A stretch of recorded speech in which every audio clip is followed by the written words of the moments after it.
My mom sent me some old home videos for my birthday. The fragments of a fractured past are reassembling, written by hyper-obscure. What does a sane mind look like when subjugated by waves of unrelenting madness? An innocent home video turned into murderous slaughter. Normal, loving parents morphing into deceitful, homicidal maniacs. The very foundation under my metaphorical feet disappearing, leaving my fragile psyche spiraling into the unknown abyss. Yes, I tend to get just a little bit philosophical when I'm under a lot of stress. I suppose, under normal circumstances, it helps calm my nerves, but as I sat in the dark cabin, cradling Dave like a little baby, my mom's sinister words echoing repeatedly in my head, I felt no relief in delving into the soothing corner of fatalism. The situation required swift action. Swift, decisive, well-executed action. Not my strong suit. And so I did what I imagined anyone in my situation would do. I called my big brother. He'd know what to do. He was my polar opposite in many ways. Charismatic, athletic, outgoing, funny. He could make widows laugh on the day of their late husband's funeral and effortlessly talk his way out of any crime, petty or otherwise. He'd help me out, like he'd done so many times before. I'll spare you the boring details of the conversation, which in sort involved a lot of ums and me desperately trying to string together a coherent narrative, failing many times over, and just impatiently waiting for me to finish. That's, all I know, I murmured tiredly. I know, it's hard to believe, but I swear, Justin, it's the truth. There was a long, silent, awkward pause. I believe you, Jeffy, he finally said. I don't know why, but I believe you. It felt like a great burden was lifted from my shoulders, and I could finally breathe again. The growing tension in my chest faded instantly, and I even think I smiled, or at least thought about smiling. And I do that quite often for some reason. Think about things instead of actually doing them. Like the manifestation of thought was enough. So, what now? I asked. Just hang back, Jeffy, he said. I'll get in touch with the police, explain everything. You get some rest, stay put. I'll call you when I have some news. I glanced around the cramped, dark cabin. There was nothing but the couch I was sitting on, a table, a few ramshackle cabinets, and a cast iron stove. Yeah, I said.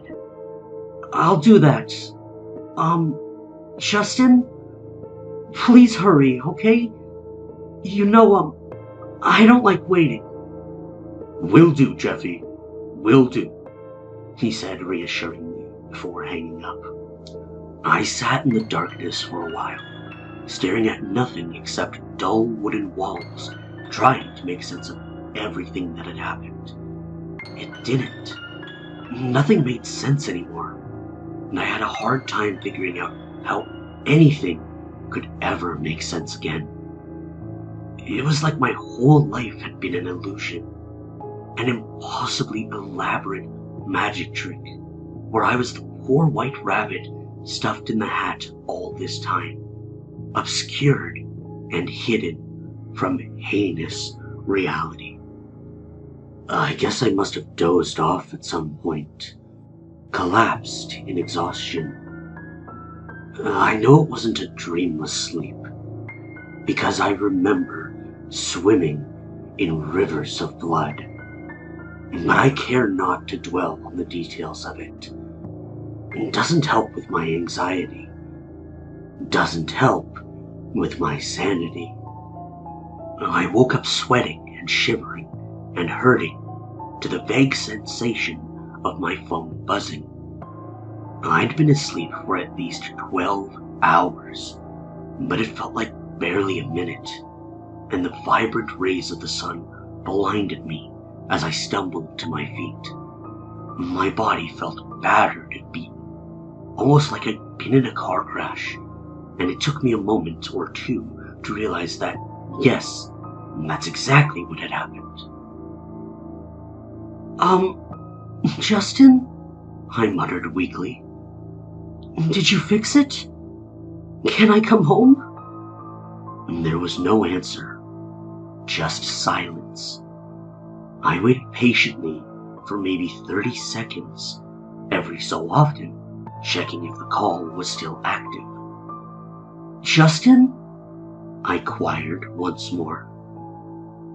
Jeffy, Justin said, a voice trembling.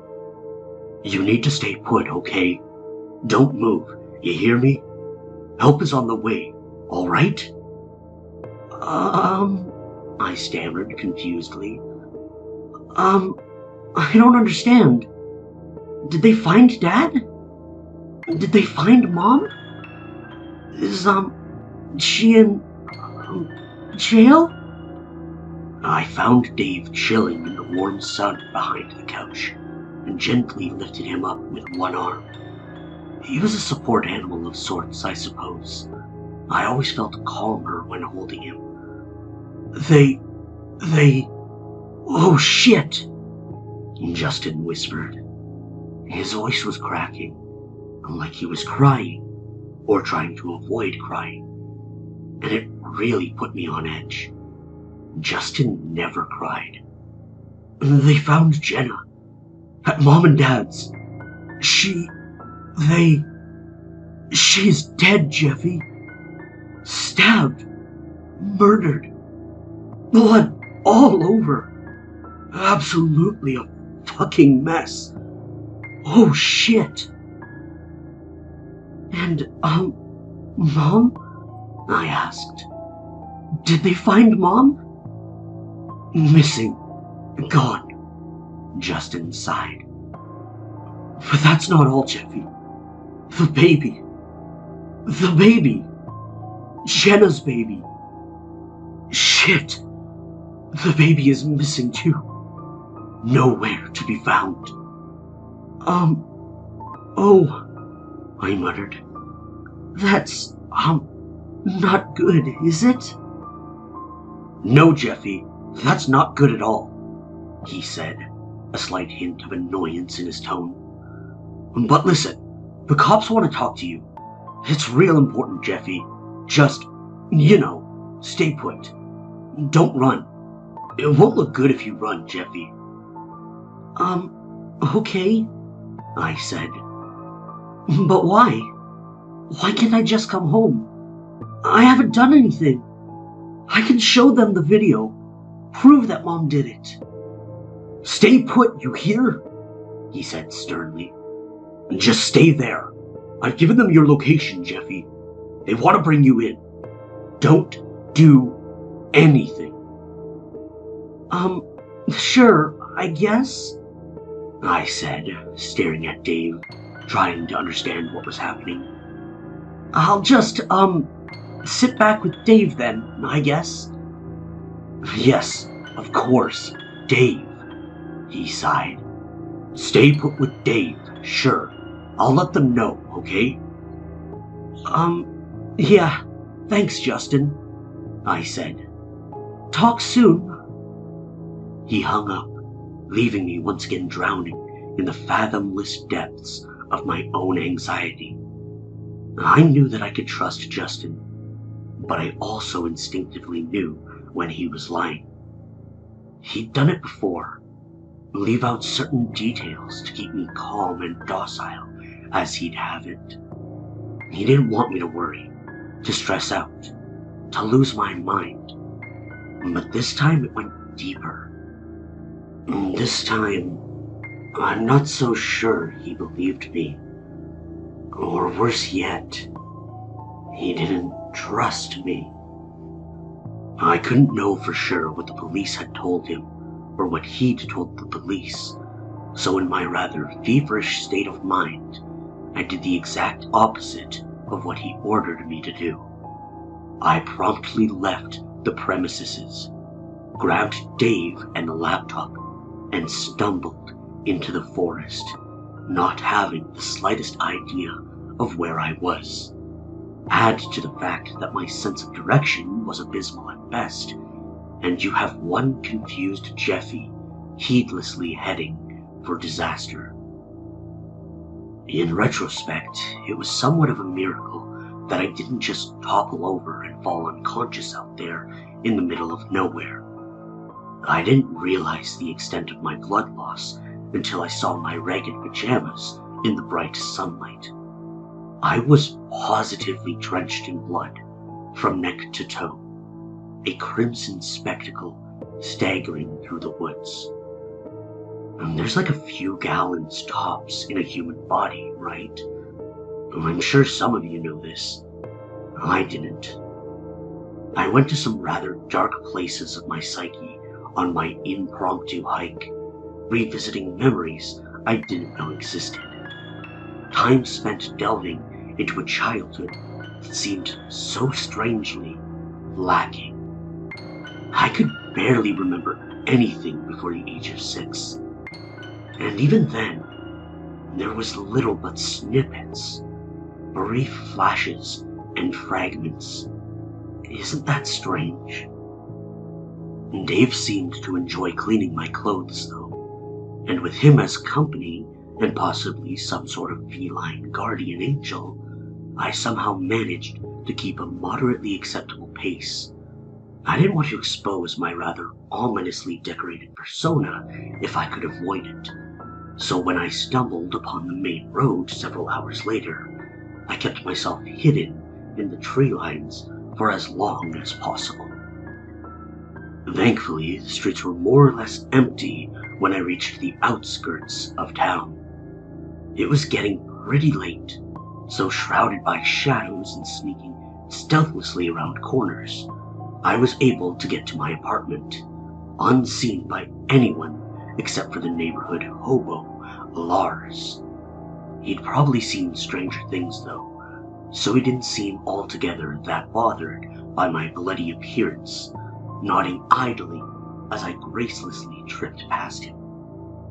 I let out a sigh of relief as I pushed the door open. A shower, fresh clothes, food, sleep. Mundane privileges we all take for granted, but oh so heavenly when you've gone without them for just as little as a day. I put Dave down, thanking him for putting up with me, secured the laptop, and headed for the shower. I was halfway into the bathroom when I noticed the smell. I say noticed, but in reality, it was more like a pungent punch right up my nostrils. I doubled over on the floor, more or less instantly, retching half of my lungs up, the other half desperately hiding behind other organs. A flood of memories overcame me as I lay there gasping for air, but they all seemed so false, like they'd happened to someone else. Flashes of screams and blood and death, tears and pain and torment. I managed to stumble to my feet, switching on the light as I did. The sight that unfolded sent me sprawling to the floor once more. There was a thing in the bathtub. Once human, I am sure. Now in pieces. I'd say dozens of them. Limbs, organs, guts, bobbing around in a pool of blood and other fluids that probably belongs on the inside of the body. I resorted to crawling out of there, slamming the door shut the moment I crossed the threshold. And I spent the next 5 minutes hyperventilating on the floor. There was an image etched into my mind. A head, a face, floating around in the pond of rotting remains, like a grotesque parody of a rubber duck. A face I instantly recognized. A head I'd seen so many times before. It was my mom. I anxiously fumbled with my phone, knowing there was only one person I could call.